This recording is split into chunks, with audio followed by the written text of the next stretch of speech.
I love money. I have always loved money. I know it's maybe not like a cool thing for a girl to say, but I've always been like, listen, I'm going to fill out my bathtub with money and lie in there. Like, I will join you. That's awesome. Come in. Next podcast. Right? From the bathtub with money piles.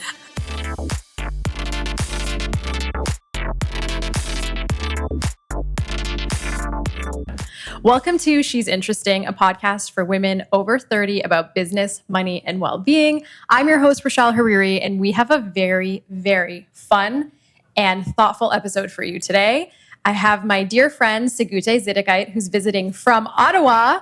She's in Toronto, and as you can see, we are not in our studio space like we normally would be. We are in a beautiful apartment here in Toronto, and Sigute's visiting, and we just had the She's Interesting launch a couple of nights ago, so there's no way that I was going to let her visit Toronto and we were not going to film a podcast episode. So thank you for joining me. Oh my God, I'm so excited. We've been chatting about this for a while and it was just perfect timing. Your launch, which was amazing. Congrats. Thank you. And now we're here in this Airbnb. We made it gorgeous. The vibes are working. Hopefully the lighting is good. Let me give you a quick background on Sigute and what makes her so impressive and amazing. So Sigute is a personal brand consultant. She's a certified business coach. She's an author of Multi-Passionate, How to Claim Your Identity and Radiate as a Multi-Passionate in a Linear World. Don't we all feel like we're stuck in this world? She writes a weekly column, the Friday newsletter, that helps ambitious professionals find their voice, build their career off the beaten path, and finally embrace their multi-passionate selves. Yes. She has worked with world-class companies like, hang on, let me just get to the details, Shopify and Mindvalley. Her consulting, which was, air quotes, a side hustle, quickly turned into her full-time job that she created for herself, allowing her to quit her corporate job. So we have another quitter here, which I love. Sigute has consulted for hundreds of online business owners. If you're starting an online business, pay attention to this episode, and helped launch and grow multiple seven-figure businesses, including Dharma Coaching Institute and EverCoach by Mindvalley, as well as numerous other projects for authors of best-selling books, podcasts, and all of them happen to be in the personal transformation space. And as you guys know, I'm obsessed with self-development, personal development, and so I have the best person on the couch here with me today. As a former secretly ambitious professional, she launched her coaching business during the Great Recession a couple of years ago when everyone was quitting their jobs, and she's been helping them build non-traditional careers online. Her mission is to help people reclaim their power over their careers and to begin unleashing their multi-passionate selves through a strong online presence. Thank you so much for being here. How impressive is that? I'm so excited. I'm so excited. And I think we first met when we were both leaving Shopify at the same time. I think we connected through like Instagram or LinkedIn, being like, I left. I think you left a month later. Yeah, it was very quick. We're on the same journey. So I'm happy now, like 2.5, 3 years later, we're like, okay, let's like unpack what has been going on. And let's talk about why we left. Yeah. No, give you guys the dirt.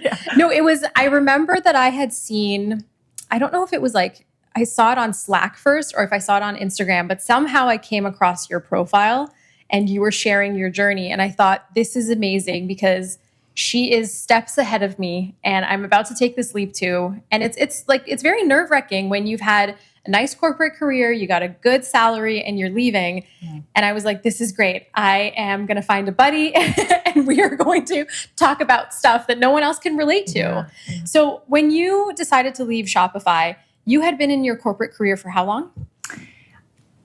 3 years at Shopify, before then Mindvalley for 3 years. And then before that, I worked in finance for 3 years. Okay. So I've got my 3-year rotation going. So it's quite a while of being in the corporate space. What was it that sparked your interest that made you want to leave? Like, was there an aha moment that you had? Were you just growing tired of the 9 to 5? Or at Shopify, maybe it was like 9 to 8 sometimes. Yeah.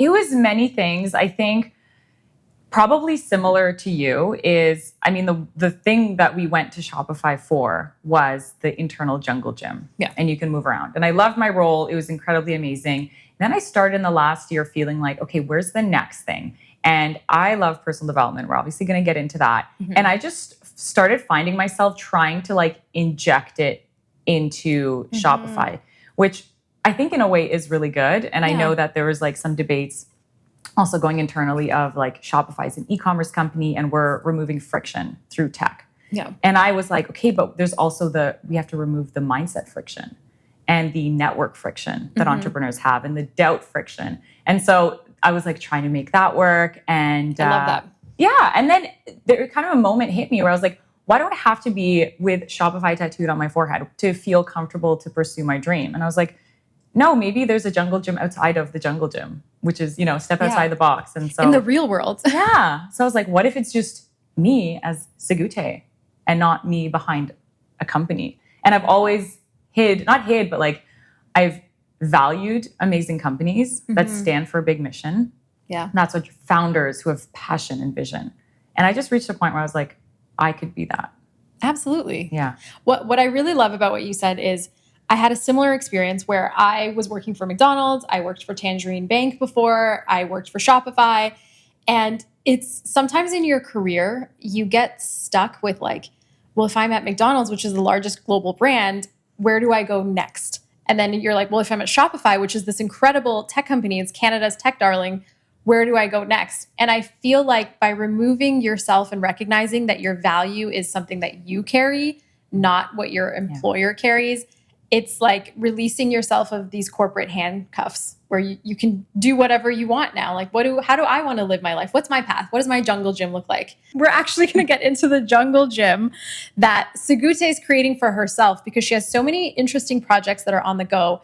And you're doing it all as a solopreneur. But before we get there, I want to take the audience a few steps back because I know your journey and I've been following it, but they are new to this. So at what point in your life did you start to get more acquainted with self-development and personal transformation?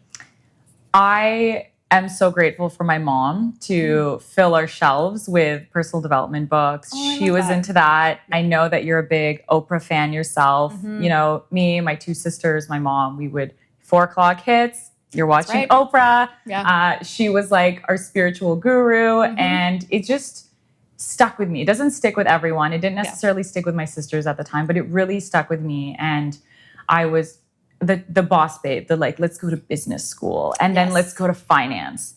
And thankfully that personal development side just like pulled me a little bit out of that ego, status, drive. And it pulled me into, okay, but what do you actually want to do? What's your actual mission? And so, I just probably when I was 16 would be when I first maybe read a Tony Robbins book. Oh, that's amazing. I love that. I read my first self-help book was when I was 18. So it was like before I was going to university. And I remember it was like the summer I was trying to figure out, what am I doing with my life? But I read, Excuse Me, Your Life is Waiting. And that book taught me about manifestation without actually talking about it. It was talking more about like the feeling you get of when you visualize something really exciting and how it all sort of like looks to you. I can imagine many of your friends were probably not focused on that. They're like watching Friends or Will and Grace or whatever was popular at that time. So how did you continue to nourish yourself in that way that you can keep learning and growing? Personal development for me was a very secret passion. And I know there's a theme in my story of just feeling like it's a secret and I really want to finally share it with the world. And so that was a big secret. None of my friends were into that. I was the playing and going out with them, like playing almost that role. But then my real passion was conversations like this. Like if we had podcasts back in the day, my life would be, I love how my life turned out and I love the journey I went through, but oh my God, it would have been so fulfilling to have these conversations. And so I think I knew from a very early age, I would have to build that community. And especially growing up in Ottawa, it's a little bit more of a government town and smaller city. I just knew it had to be somewhere else. And so I actually took a very unique path of going into real estate as my side hustle when I was working in finance. How did you do finance and real estate at the same time? And serving at a restaurant. And what? So I like, the joke is I've never not had like 3 income streams coming in. That's perfect. Yeah. And I just... so you were already in training before you even knew it. Yeah. I was just like, without even knowing it. I've always had really good routines and I loved routines, right? So I'd go to the gym 6 a.m. Monday to Friday. Then I would go to my job. Then I would, evenings work as a server, maybe weekends real estate. Like I just loved a full day. I had so awesome. much energy. I was like bubbling up. And so I got into real estate because that is like your gateway into entrepreneurship, at least 10 years ago. Yeah. It was the safe thing to do. And so actually going through that, I built my network and I met someone who he then posted a year later, hey, I'm at this company called Mind Valley. We're based in Kuala Lumpur, Malaysia. No way. I'd never heard of it. He's like, we're looking for someone to work directly with our authors. And I was like, you can see my excitement. Meant to be. I was like, excuse me, these books that I'm reading, I get to work with these people. That's amazing. This is also why I love sales, another conversation we get to. Because this guy's like amazing at selling. I reached out to him and I was like, hey, this sounds good. He's like, in 24 hours, if you send your application, I'll vouch for you. I was like, all right, application in. 24 hours later, vouched. I'm talking to Vish and the CEO a week later. What? Hey, mom, I'm moving across the world. Oh my God. And that kind of, so I always look at like, it doesn't matter what you do. If you just take some kind of action, it'll lead you to the next thing that maybe you're meant to do. Or, real estate wasn't my end goal. It was the step into Mind Valley, which I never in my life would have come across or think to go. You would never assume that's one thing I always say on the podcast is you can never, you have a big picture for your life and you have a vision for what it should be or what you want it to be. But you can never assume how you're going to get there because even in your example, who would have thought that real estate would help you get on the path that you're on today? It doesn't even, like logically, it doesn't make sense. You would never think that that's how you would play chess and get to where you are. But you just have to put yourself out there. And I also think it's a good way of reinforcing that networking can happen anywhere. You can meet someone at the coffee shop. You can meet someone if you're in real estate, and it could actually change your life, which is what happened to you. You went from Ottawa, moved to Malaysia, then went back to Ottawa.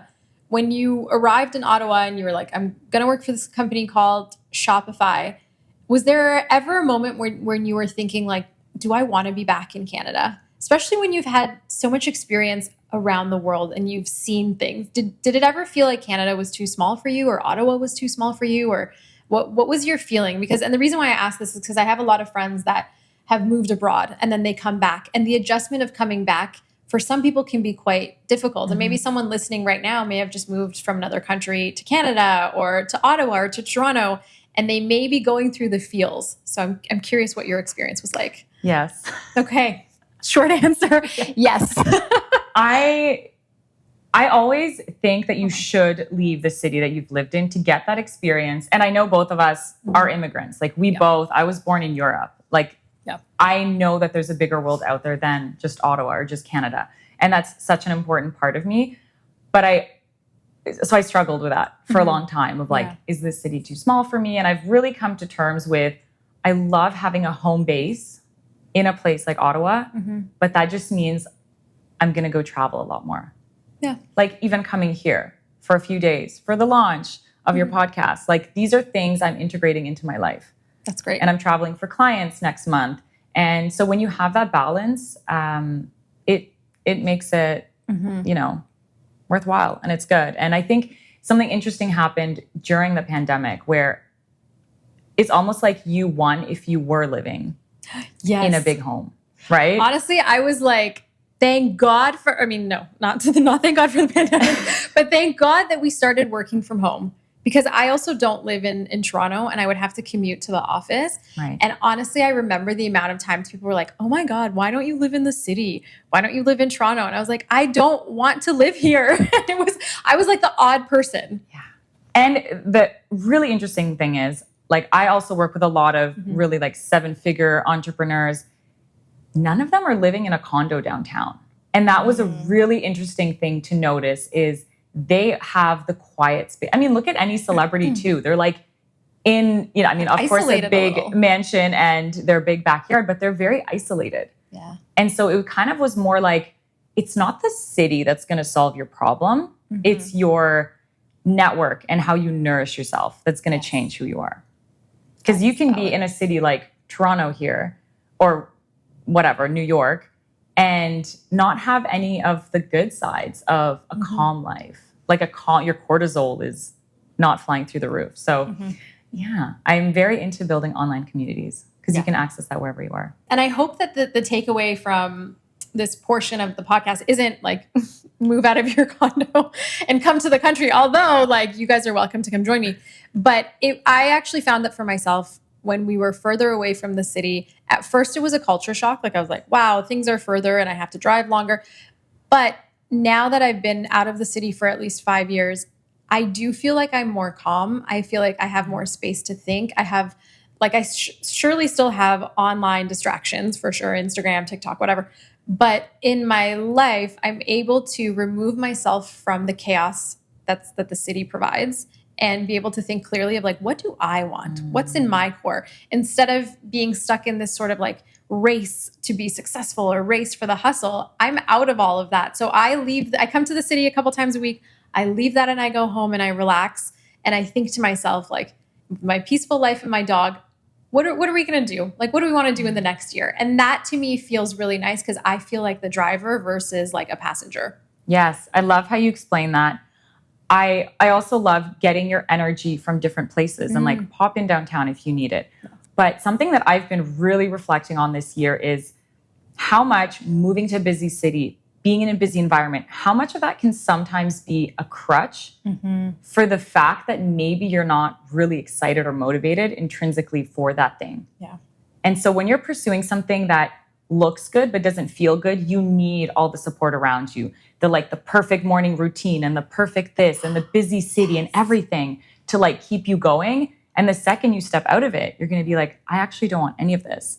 And so for me, it's been, if I'm out of the city, if I'm in Ottawa, what is it that will make me excited? And it's the business that I'm running right now. It's doing something that I'm aligned with. It's my creativity that I wake up and it doesn't matter if it's a rainy day like today, I'm like fucking hyped up to be having this conversation with you. Yeah. I didn't need to journal my way. Meditate. I didn't need to meditate to be like, get excited for this. I'm just like, let's go. Yeah. I fucking love that because it's so interesting. Like we're so aligned in a way because I think the same thing. I go online and one thing after another is like my morning routine and this is how to like live your best life. And it just seems like we're filling our day with things to do and adding to our to-do list, adding to our anxiety and stress because, hey, I didn't have the perfect morning routine today. I didn't meditate and then I didn't do my breath work and then I didn't exercise and do all of this before 8 a.m., which is ridiculous. Like sometimes I just want to sleep until 8 because that's what my body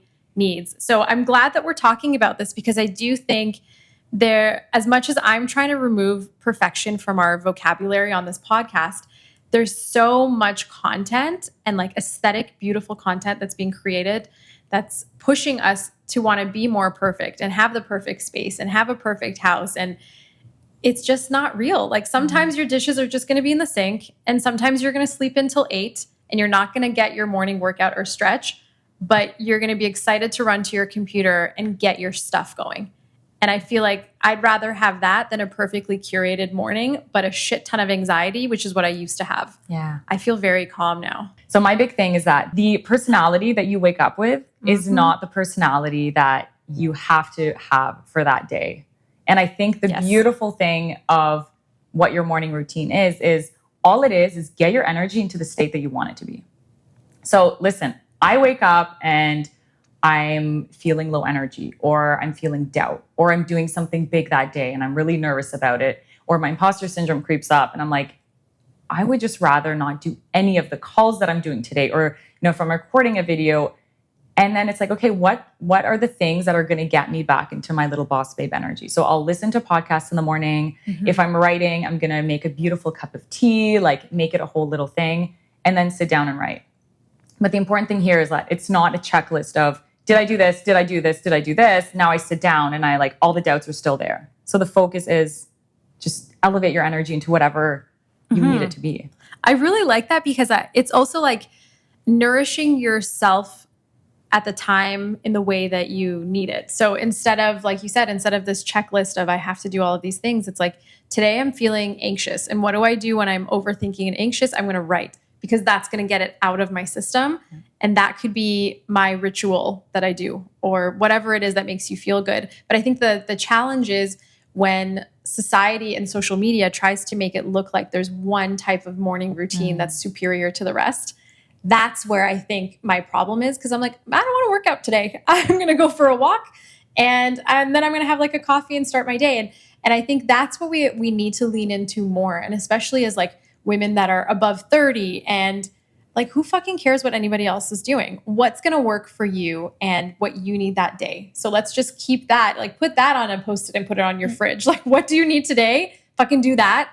And ignore what everybody else is telling you need to be like the perfect woman in her 30s, 40s, 50s. Yeah.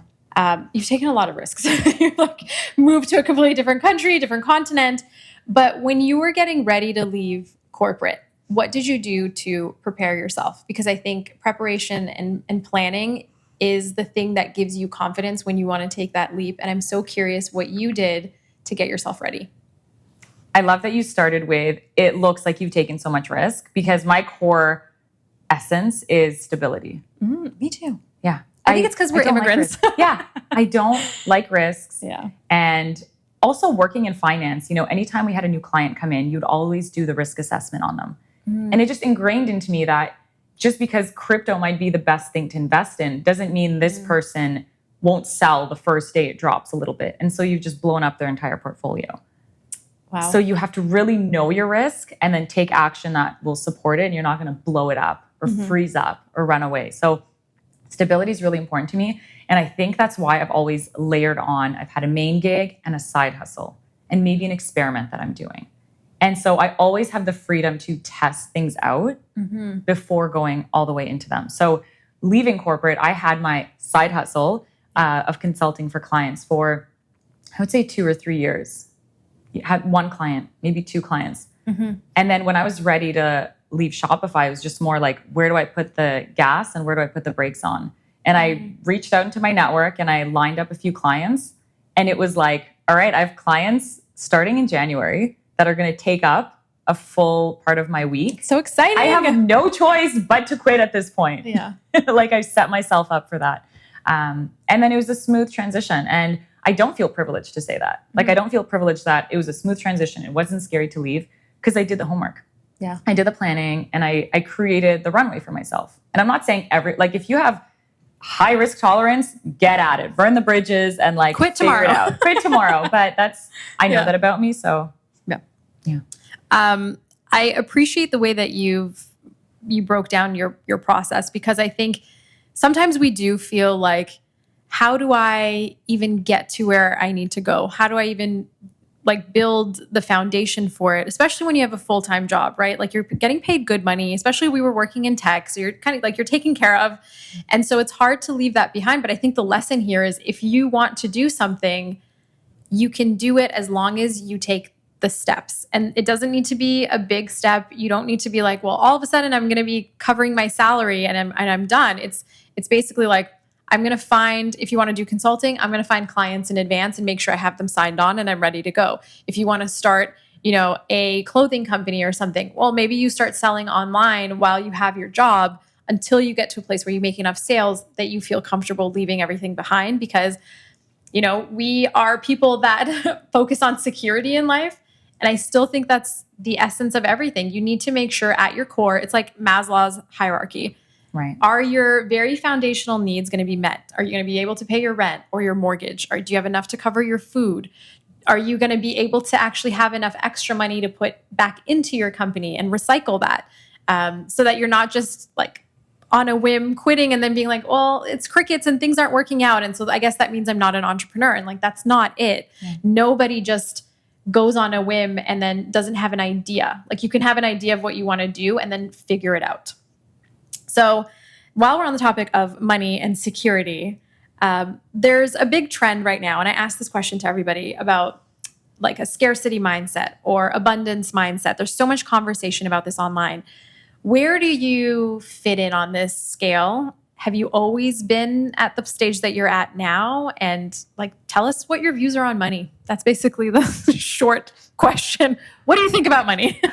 I love money. I have always loved money. I know it's maybe not like a cool thing for a girl to say, but I've always been like, listen, I'm going to fill out my bathtub with money and lie in there. Like, I will join you. That's awesome. Come in. Next podcast. Right? From the bathtub with money piles. And it's why I went into finance, because like I love money. I just want to be around it. And then of course, being in finance, I realized it's not actually like the money that I'm so obsessed with. And actually an interesting thing was going into finance after the 2008 financial crash is a really fascinating thing to do, because what I would see would be a lot of, older people retiring, coming in saying, hey, I'm freaking out a little bit. I put my full trust into these funds or these stocks, and they're not really performing right now. And I had this realization of how much we outsource our trust into other companies, into other founders. And I have goosebumps thinking about it, but I was like, wait a minute, I am the best investment. I need to invest in myself. I'm the like lever of making money. And I wonder if this is also maybe an immigrant thing. Tell me not. I didn't grow up with this mindset of have this big nest egg and have this big generational wealth. And like, if I have my claws in this money and I have $1 million in the bank, I'm going to feel good. For me, safety is, do I have the ability to make 10 grand next month if I need 10 grand? So for me, money has always been this energetic, I can put my hand in the pot of money anytime I want it and take it out. And it's that trust of when I need money, it'll come. I need to work on my ability to sell, to think of offers, to show up. So those are the things I'm working on to give me that sense of safety. I 100% agree, because as you were saying that, I never really thought about money in the way of like, you have to build this nest egg. I always just thought, well, I'm always going to be wanting to work and have companies or do something. But I'm now that we're unpacking this, I'm realizing that so many of my friends had been raised that way, to like, this is going to be the family home and this is how much money you need to have in the bank. And for me, it was so different. Like, the thing that my mom would tell me was just like, make sure you save your money, make sure you have enough money saved. But I wasn't thinking about it in that way at all. And I agree. I think money is energy. So it's what you do with the money that matters. If you just store it and hoard it and you put it in like a savings account, which you're actually losing money on every month because of inflation and all these other reasons, it's not working for you. And I feel like people forget that money is your employee. Money needs to work for you, and we need to stop working for money. And it probably sounds ridiculous to some people, but once you get to a stage where you refine how you view the benefits of money, it changes the way that you use it. Yeah. And I think sometimes we need a certain level of money to be able to reach that place. Absolutely. We need to acknowledge that. But what happens is a lot of people reach that place and then they're like, and then I need to reach that place, and then I need to reach that place. And they end up going on this adventure where getting money is the goal and the one thing that they're doing, without realizing that they have nothing else going for them. Yes. Or they work all the time. And it's like, you don't even have time to spend that money, to live your life with that money. What is the point of having that money?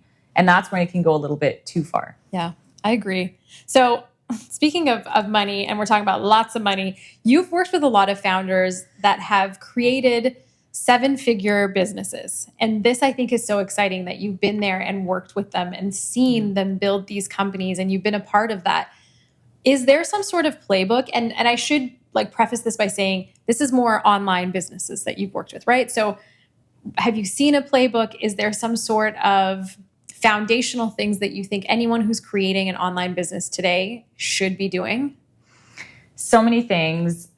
First thing is, when you work with 7-figure entrepreneurs or anyone really successful that's like 10 steps ahead of you, you realize that they're the same person as you. And I think that's the biggest thing. Like, everybody needs to just like be planted into a room of really successful people. You realize they're the same and they have the same fears and the same thoughts. They just take action, right? They don't let it like weigh them down. They just kind of like move through it. So that's the biggest thing. In terms of how they approach their business, it's the investment mentality. It's, I can hoard, same as our conversation, instead of hoarding the money and I have this much and it's growing, it's how much can I take and put there and like bet it on this idea or bet it on this person that I hired to do this thing for me, right? And it's using your money to grow for you and like planting these money seeds. And they're so amazing at that. They're amazing at not working for 10 hours every day on this one random thing that they could hire someone. Yes. They'll do it for them. And now they just have all this time to do the things that they're really good at. Outsource everything. And I'm learning to do that for myself, which is outsourcing things, because I think there's also like that, I keep talking about that perfectionist mentality of like getting over the fact that sure, you can do a lot of things. Do you have to be the one to do them? No. That's why you need a team. That's why you have to bring people around you that can be great partners and do the things that they can do better than you. So even right now with She's Interesting, I have support with social media. I have editors that are helping with this podcast, because technically, could I sit there 12 hours a day and edit all this footage and do everything myself? Yes. But how would I move the podcast forward? It's impossible. So, okay, I love that. So one of them is outsourcing. Another one is their mentality with money. And is there like some sort of, I don't know, I'm trying to get into like the secret sauce. Is there a certain level that you get to when you have these online businesses where then things just start to flow and attract more without you having to keep putting in as much as you do in the beginning? Like that's what I want to understand, is like when the engine takes off on its own. Yes. I think this is where I really fell in love with personal branding. Because I was working in, let's say, at Shopify in corporate, and I could just see how nobody had their personal brand outside of, internally at work. You were known for this role. And then these amazing entrepreneurs all had, I look at it as a runway. You build the runway with your personal brand, and then all of your offers, all of your products, any money-making things, just an airplane landing. And you just have that runway and it's just constantly landing. Whereas then we're afraid to build a runway in corporate. And I think that's where kind of having one foot on each side, I decided I'm going to bring this together. I'm going to coach and help professionals build their runway with their brand, and then do whatever you want. You want to go get another job, go get another job. You want to start another project, start another project. There's less upfront work when you already have the runway. And I think that's where I can now do a lot of things, because I've watched these 7-figure entrepreneurs do many things. And I'm like, they're more relaxed than I am. And they're doing 10 things. How is this possible? Outsourcing, paying for things, having the brand that, and the audience really that they can sell to. So you're not reinventing the wheel all the time, getting feedback from your market. So ideas are coming in from your customers of what's the next level they want to get to. The community that you build around you, your network, that's a really, really big thing. There's so much. We were talking about this earlier, just the power of collaboration. Yes. And you don't have to do it alone, and you're dumb to do it alone, because why wouldn't you take advantage of just the ability of collaboration? Everyone's doing it. And I think there might be something in there for women of all these decades that we've been proving that we can do it. And I can do what a man can do. And look at me work so hard. And we've reached a point now where we have to slow down and go, we know we can do it. You don't have to do it. And I loved what you said earlier. Just because you can doesn't mean you have to. Yeah. And I really do think we've reached that place for women where it's like, you can take a breather. You can hire a nanny for your kid and no one's going to judge you. And if they hire the damn nanny. Hire the damn nanny. Like, live your life. Go on a trip. Like, we internalize these decades of shaming. But I'm like, I can promise you, like, to my mom friends, I'm like, when you're away for the weekend, I am applauding you, because you're changing the narrative for your kids to not be fully just like 100% committed into one thing. And the business is the same thing. I love that. You don't have to just do everything all the time. Well, it's like the way I think about it too is your business is like a baby. And if it takes a village to raise a baby, it's the same with a business. You can't do everything by yourself and then expect to have a 7-figure company. Right. It's just impossible. You'll be stuck like maybe at 6 figures if you try to do things by yourself, but you won't surpass. And actually, even recently, I saw some statistic that said only like a very small percentage, maybe like 30% of women businesses in totality in the US will rise above 6 figures. And so that was a shock to me, which is why I was so excited to bring you on and be like, tell us more so that we can assess how we're making these decisions, what mistakes we're making that we can fix so that we can all elevate our businesses and get to the next level. And I will say too, so much of it is, again, going back to the jar of putting your hand in it and grabbing it. There's so many clients out there today. I can guarantee you there's 20 clients in your immediate network that want to buy something that's in your brain right now. And it's just you doubting that. or you putting a really low price tag on that. That's stopping it. So it's not more like skills you need. Like you're perfect as you are right now. Yeah, you can make the 6 figures. Yeah. How do you coach your clients right now who are, like you said, like you already have the thing. It's just about how you package it. So are you seeing like a theme with your clients of ways that they are blocking themselves unintentionally, any biases they have? How do you help people release that? The big blocker that I removed for myself was the tagline, being multi-passionate is your superpower. And it was embodying that gave me the permission that I don't have to do one thing and I don't have to be known for one thing. And if I'm working in tech, but I have this urge to write or consult or coach, I am very much allowed to do that without that meaning I have to burn this identity to the ground, pretend it never happened. Yes. And now I found the real thing that I meant to do. And instead, what I really coach my clients to do is bring all your experiences in.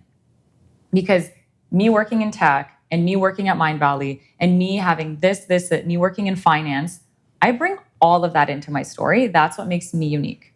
And that's what makes me create offers that are so unique. And it connects me with other people who also have like weird mixes. And I think it's probably the same for you. It's like when you bring in all the experiences, it makes you stronger.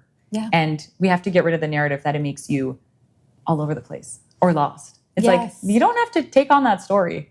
Yeah.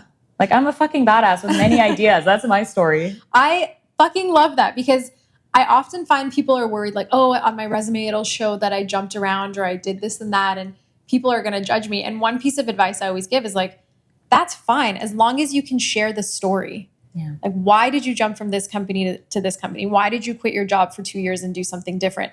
What is your story? And I think whether you're going through an interview or you're starting a business or you're doing PR for yourself, it's always the story. And same with marketing and sales. What's the story? What are you selling? What's the value there?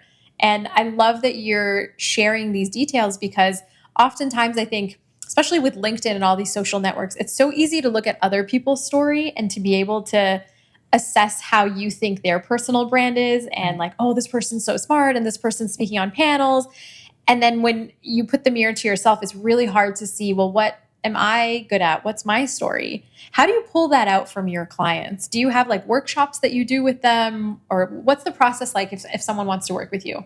So it's a 3-month container. We meet every week for an hour and everyone thinks that they could just download, a sheet on personal branding or they can do a quick $100 course. Yeah, that's not it. What I always say is like, you can't read the label from inside the bottle. So you can do as many Excel spreadsheets as you want. Yeah. But a lot of times, if you really want to go deep, you need that kind of back and forth. And there's so many times where clients will, shy and sheepish, and I have this idea and I did this thing. And I'm like, yo, let's put a magnifying glass on that. Like, that's amazing. Yes. And it's so much of it. It's why I love coaching. I really do. Or the kind of conversations like this. That's really what coaching is. You're like pulling things out of somebody that they're not able to see in themselves. And, even if it's not coaching, like have supportive friends or supportive peers who are on the same journey who can be like, this is amazing. Like you need to talk more about it and highlight it. So it's pulling that out of them. Yeah, I think we tend to, and across the board, men and women do this, of course. But I think with women, we've always been taught to be so humble and thankful. And as immigrants to a country, you are taught to just be grateful for things. And so I love this exercise of taking inventory of what you've done, what you're good at, and then spotlighting the shit out of it because there's nothing wrong with that. And actually at the She's Interesting launch party, we had a panel and Fatima, who was hilarious, was like, guys, I am so cringy with how much I self-promote that she's like, people have told me that they've muted me because I post too much. And she's like, I don't care. Like, this is my thing. I loved when she said that. I love it. And it's like, think of being cringe as the best compliment. Yeah. It's like, you are so, if someone says you're too full of yourself, it's like, who should I be full of other than myself? Like, yes, like I want to radiate and, inspire others to radiate. So I loved when she said that. And I think a lot of people think they're the only ones who feel cringe or they're the only ones that feel icky, that means there's something wrong with them. Yeah. And it's like, no, everyone has that. Like, I just want to guarantee even the 7-figure entrepreneurs, they feel that too. They just do something with it instead of thinking it's a personality flaw. Yeah. I think it's just getting comfortable with being uncomfortable. Yeah. Like, just get to a place where you're like, this doesn't feel good, but we're just going to move past it. Yeah. Like, we just got to keep going. I'm going to put that link up or the post, and I'm going to share this like thing I did, and it feels awkward. But I also feel like the more you do that, the more it helps you reinforce your story as you're writing these things and you're putting it out in the world. And when you get positive reactions from people, I think, like, for me anyway, it makes my brain light up. Like, I'm like, wow, I'm doing something well. People are resonating with this. It means I'm on the right path. But imagine if you never shared anything online. You kept everything to yourself. Right. You just let your imposter syndrome and fear talk you out of everything. You literally would make no progress in life. I mean, what's the point of that? You want to experiment and live a little. Yeah. And I'm a big believer in how you do anything is how you do everything. And this applies to what you're afraid of. You're probably afraid of in every area of your life, or where you're stuck in every area of your life. And it's probably showing up maybe in relationships or friendships or anywhere else. And so a good exercise, if someone wants to test this out, is open up LinkedIn, write a post. And as you're hovering over the, send or publish, I forget what that button is, write down all the fears that are coming up. And that is just a fast track to get all of your insecurities out. And then you look at them, and then you can start like working through them and whatnot.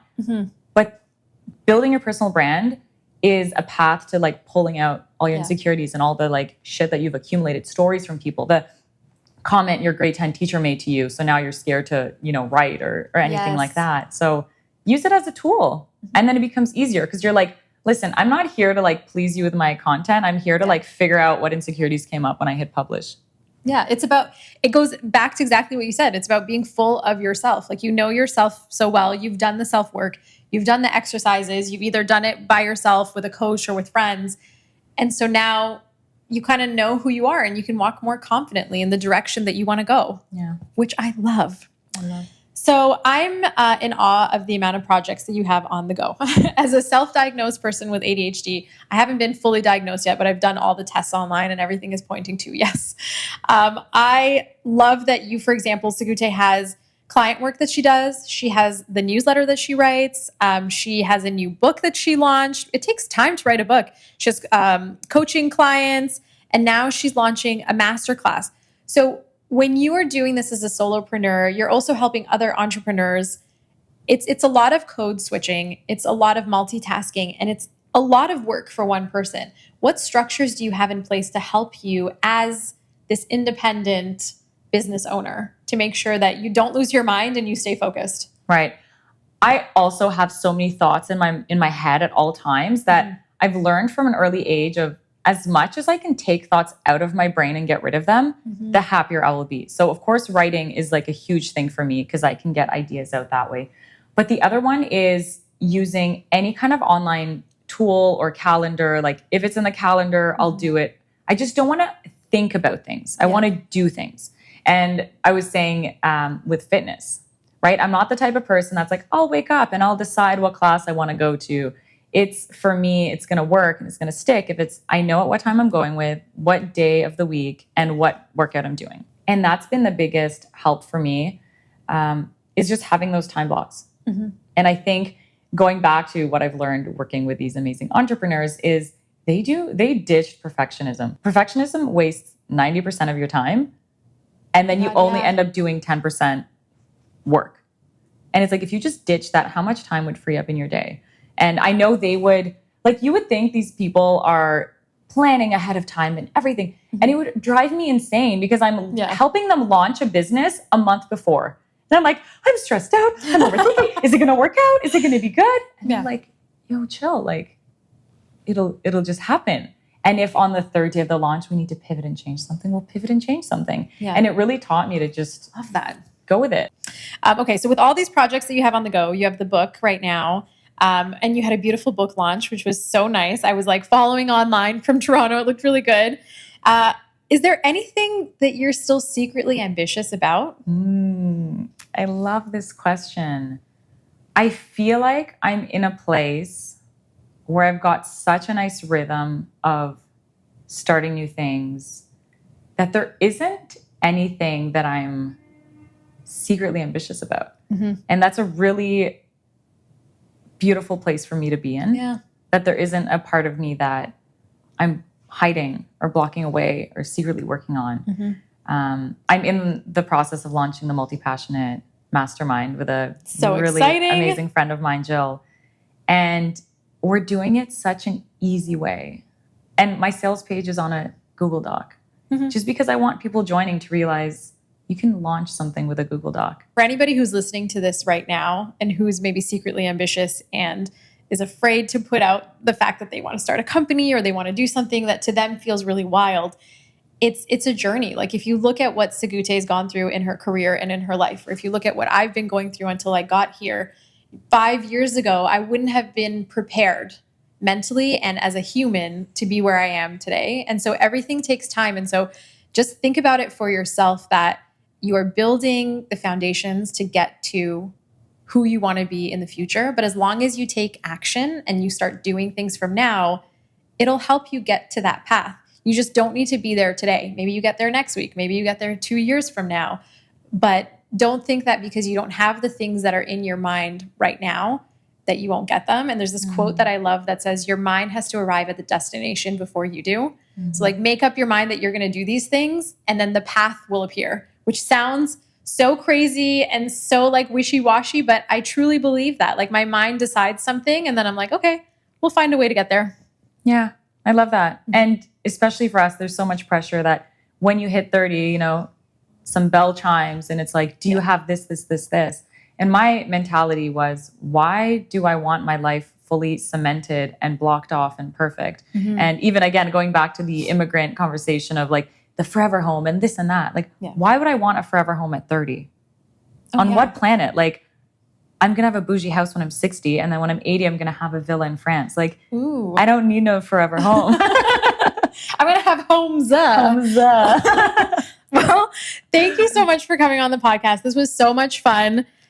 Sigute is amazing. You can find her at sigutezitikyte.com. You can also find her on Instagram. You can get her book off of Amazon. Thank you for joining us. And as always, thank you to our listeners for supporting the podcast, for listening to She's Interesting. Let's keep in touch. Follow us on Instagram at She's Interesting Podcast. You can also go to she'sinteresting.com and sign up for the newsletter.